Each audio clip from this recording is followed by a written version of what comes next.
A gente tem visto um grande investimento em animações voltadas para o público adulto nos últimos anos. A diferença é que Love, Death and Robots tem ninguém menos que Tim Miller e David Fincher na produção.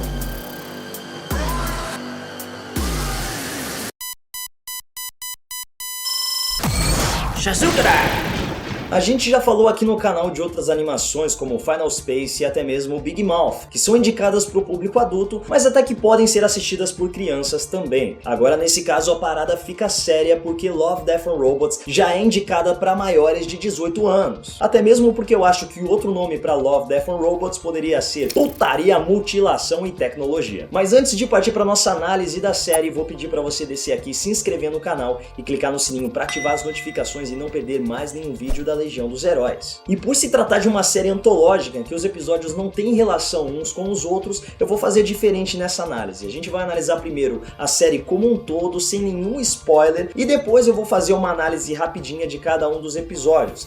Como eu já falei aí, essa animação é uma série antológica, ou seja, um episódio não tem ligação com a história do outro episódio. Só que além disso, por se tratar de uma animação, as animações também não têm relações umas com as outras. Então os traços, o estilo de animação muda muito de um episódio para o outro. É basicamente o que acontece em Animatrix. Mas em Animatrix a gente ainda tinha uma premissa de que tudo aquilo se passava no universo antes de Matrix acontecer. Aqui, meu amigo, não tem regra nenhuma. Tem episódio que se passa na China, tem episódio que se passa em uma colônia de Saturno. Então não espere uma continuidade entre os episódios. São 18 curtas que têm alguma coisa em comum, seja o amor, seja a morte, ou sejam os robôs, ou esses três elementos. Até dá pra gente comparar, por exemplo, com o que acontece em Black Mirror, em que a gente vê realmente episódios isolados que usam da tecnologia para mostrar o que aconteceria com a humanidade. Mas eu acho que com questão ao clima da série, ela tá muito mais parecida com Além da Imaginação. Então a gente tem histórias de ficção científica, a gente tem histórias de fantasia, a gente tem histórias de terror, tudo isso mesclado na mente conturbada de Tim Miller e David Fincher. O que eles fizeram na verdade foi reunir contos que já existiam por aí na internet, em livros publicados, e transformar isso nas animações. Então alguns dos contos foram tirados até mesmo de fóruns da internet. E você consegue sentir isso porque algumas das histórias têm um clima de creepypasta, que são aquelas histórias que se tornaram populares em fóruns da internet e geralmente tem um final chocante que você não espera.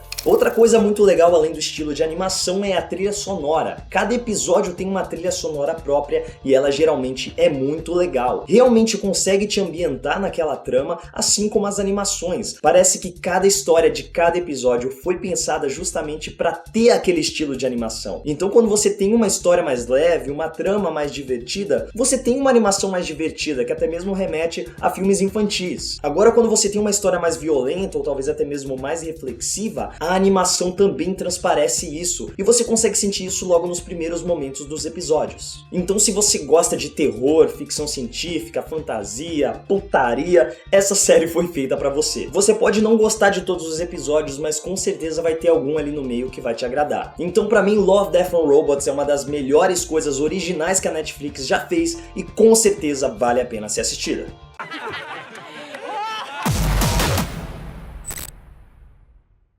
Agora vamos lá para a análise de cada um dos episódios, e a gente vai falar isso na ordem cronológica, ou seja, na ordem que eles foram lançados, porque não tem uma história a se seguir nessa série. O primeiro deles é a vantagem de Sony, que se passa em uma realidade onde existem lutas entre monstros gigantes que têm uma ligação psíquica com os lutadores que os controlam. E nesse contexto, um milionário oferece muito dinheiro para Sony, uma proeminente lutadora, entregar a sua próxima batalha. Ela e os seus amigos ficam muito ofendidos e falam que ela luta não por status, não por poder, não por dinheiro, mas como uma forma de vingança, porque ela sofreu abusos e ela encontra na luta uma maneira de se vingar dos homens que abusaram dela. É uma luta muito sofrida e muito brutal, é sensacional. Esse episódio já é um excelente cartão de visitas para Love, Death and Robots, porque logo de cara você já percebe, rapaz, é isso que eu vou ver nessa série. É violência absurda, é peitinho pra lá, peitinho pra cá, mas a Sony acaba vencendo e mesmo assim o bilionário não desiste e tenta matar a garota.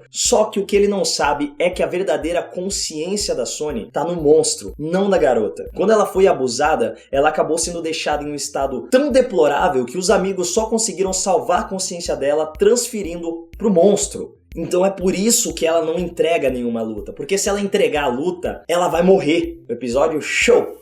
O segundo episódio é intitulado Os Três Robôs e é um dos meus favoritos. Ele adapta um conto de John Scalzi, um dos escritores de ficção científica mais respeitado ao redor do mundo. E na trama nós acompanhamos três robôs, como o título diz, em uma excursão a uma cidade humana depois que um apocalipse extinguiu toda a humanidade. E o mais legal desse episódio, além do humor dos três robôs, o modo como eles interagem, a dinâmica entre eles, é a sensação que fica de que o apocalipse humano foi provocado pelos gatos. De que na verdade os gatos utilizaram os humanos como ferramentas para eles, enquanto os gatos evoluíam ao ponto em que eles não precisassem mais dos humanos. E a partir de agora, pelo que a gente vê no final do episódio, os robôs vão se tornar os novos escravos dos gatos. Posso estar viajando aqui falando um negócio nada a ver, mas essa série dá liberdade para que a gente consiga fazer a interpretação que quiser de cada um dos episódios. Em seguida nós temos A Testemunha, que é o episódio que mais tem cara de creepypasta. Depois de testemunhar um assassinato da janela do seu quarto, uma garota começa a fugir do assassino. Ela acha que despistou ele, vai trabalhar, mas percebe que ele ainda tá atrás dela. Só que no meio do episódio a gente começa a sentir que ele não tá atrás dela pra atacar, pra tentar se livrar dessa testemunha que presenciou um assassinato. A gente vê que ele também tá confuso correndo atrás dela. Mas é claro que a garota não vai deixar ele se explicar, afinal de contas ela viu ele matando uma pessoa. Então ela foge o máximo que dá até que é encurralada e não vê outra saída a não ser assassinar o cara. E qual é a surpresa dela quando ela termina de assassinar o maluco, olha pela janela e vê que ele acabou de presenciar o próprio assassinato, assim como ela tinha presenciado o assassinato dela. Então a gente termina com essa situação paradoxal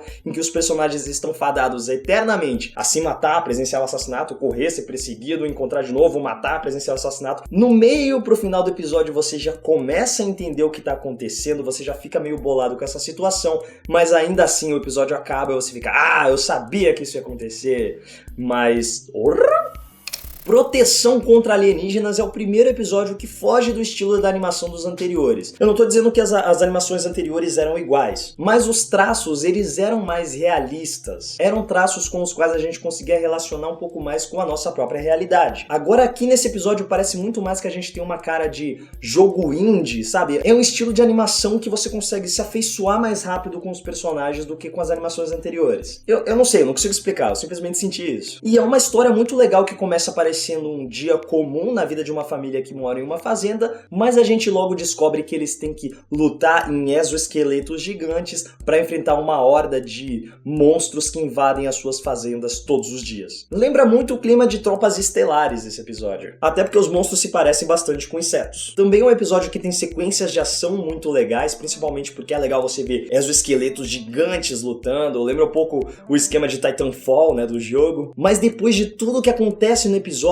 a gente vê que o que aconteceu ali foi em vão. Na verdade, essas colônias, né, essas fazendas estão espalhadas em um planeta que parece Saturno, né, por causa dos anéis, mas pode ser qualquer um. E o que os fazendeiros fizeram ali foi basicamente retardar um pouco o ataque dos monstros que estão em muito maior quantidade e que com certeza vão conseguir transpor essas defesas deles e colocar tudo a perder. É um episódio que parece que tem um final triste, depois parece ter um final feliz e no final tudo é muito mais triste do que realmente parecia, porque não existe esperança para aquele povo. Não dá, galera. Os monstros vão invadir. A gente sabe que eles vão invadir. O Sugador de Almas é um episódio que tem um estilo de animação bem tradicional. E nesse episódio a gente vê uma dupla de arqueólogos e um grupo de mercenários tentando encontrar os restos do Drácula. E eles até conseguem encontrar, mas não é tão resto assim porque o Drácula está vivo e está de volta com sua sede por sangue. O mais legal desse episódio são as interações entre os personagens, porque a gente vê que eles já passaram por muita coisa juntos e a todo momento eles ficam se zoando, trazendo histórias um do outro. Eu confesso que esse foi um dos episódios que eu menos gostei. Não sei se foi o estilo de animação, acho que não, porque eu gosto desse estilo mais tradicional. Eu acho que é porque esse é o episódio que mais foge da proposta da série. Então a gente não tem amor, não tem robôs, mas sangue tem de sobra. Morte,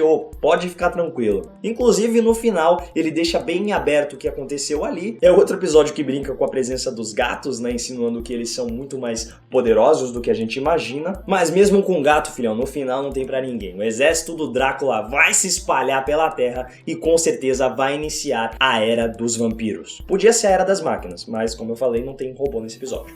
E em seguida nós temos Quando o Iogurte Assumiu o Controle, mais um episódio que foge bastante da proposta da série, mas que ainda assim é muito legal. Ele também tem um clima muito Black Mirror, muito além da imaginação, mas ele me lembrou muito mais o Guia do Mochileiro das Galáxias, e a gente consegue traçar um paralelo do iogurte com os golfinhos. Nesse episódio, uma pesquisadora acidentalmente conseguiu dar consciência para um iogurte, e não só isso, esse iogurte tornou-se extremamente inteligente, desenvolvendo a solução para todos os problemas da Terra. Mas em troca disso, ele foi exigindo cada vez mais controle até se tornar o governante de toda a Terra. Mas acontece que o iogurte percebeu que a humanidade tá fadada a repetir um ciclo de paz, prosperidade, autodestruição, acaba com a paçoca toda, recomeça paz, prosperidade, autodestruição. E percebendo que o próprio iogurte podia acabar sendo destruído no meio dessa confusão toda, eles resolveram ir embora em seus potes gigantes de iogurte flutuando pelo espaço, assim como os golfinhos fizeram em O Guia dos Mochileiros das Galáxias. É um episódio bizarro, mas é bem divertido. E a animação dele também é muito legal.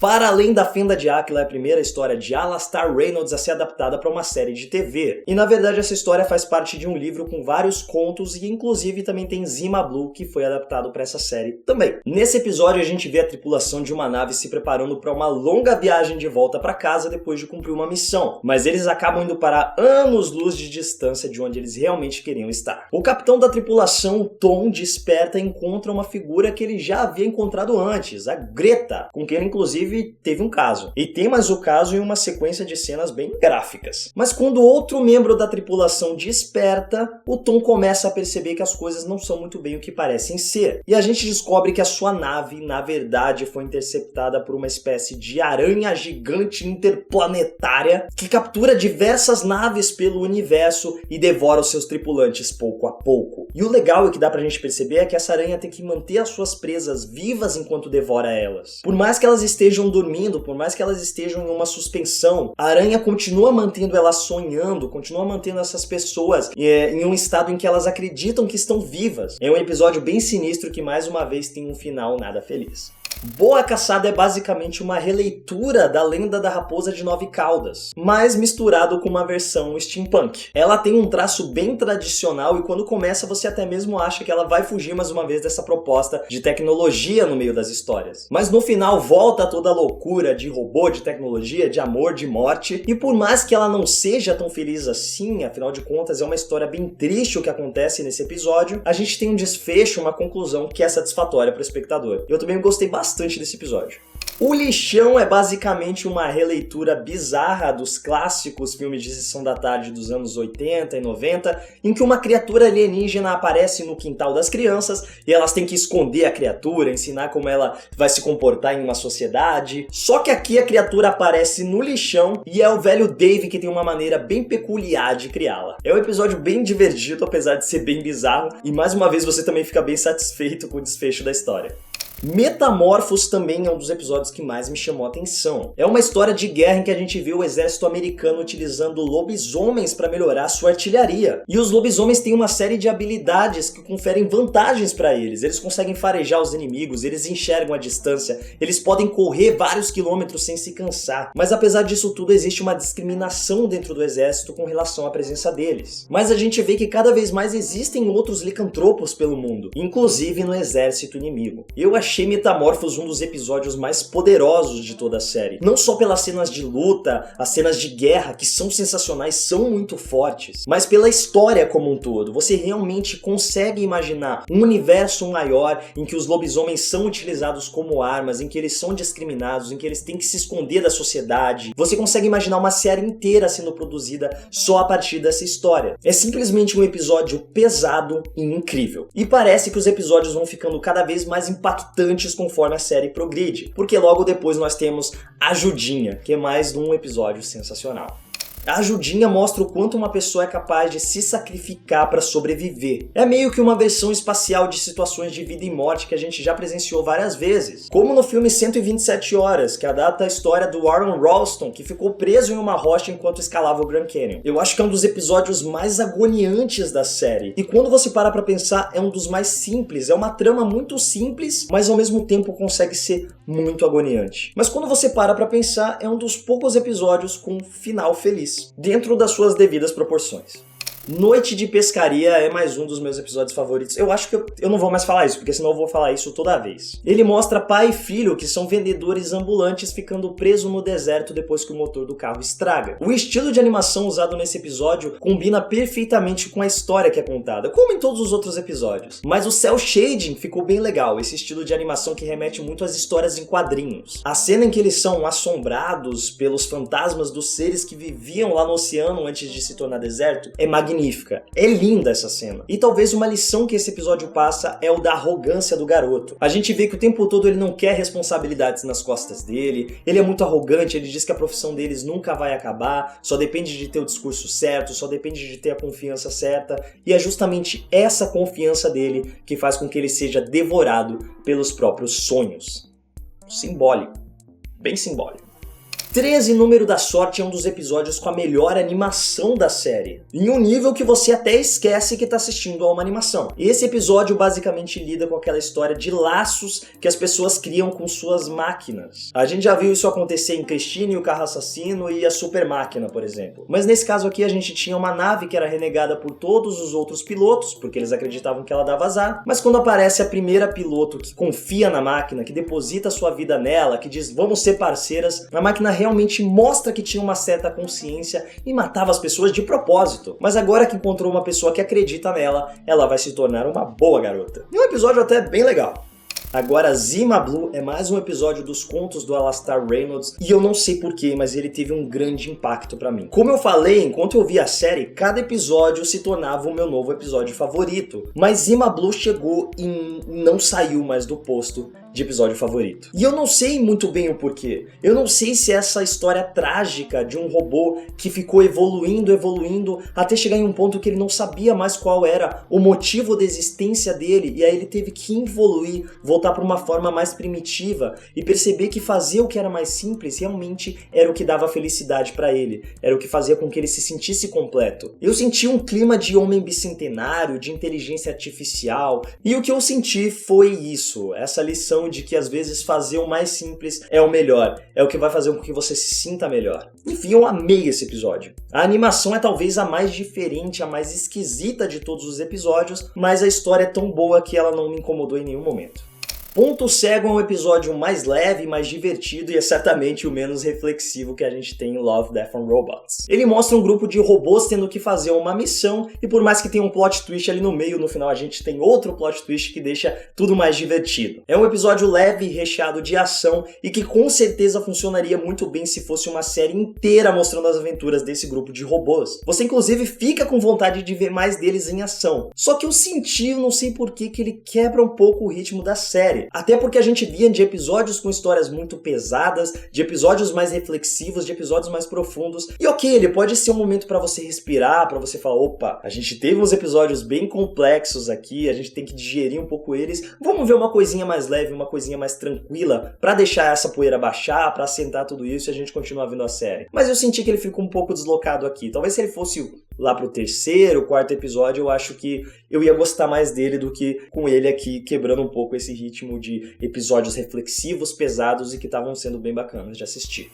Era do Gelo é um dos episódios mais malucos de Love, Death and Robots, até porque ele foge muito da proposta da série também. Primeiro porque não é uma animação. A gente tem atores em live action ali de fato, e são inclusive atores bem legais que eu gosto bastante, então a gente tem Topher Grace e Mary Elizabeth Winstead, e eu só conseguia ver Eric Forman e Ramona Flowers ali encarando uma geladeira. Nesse episódio um casal se muda para um apartamento e encontra uma geladeira antiga. Acontece que tem uma civilização se desenvolvendo no freezer dessa geladeira. E o mais bizarro é que eles encaram tudo isso como se fosse só mais um dia comum.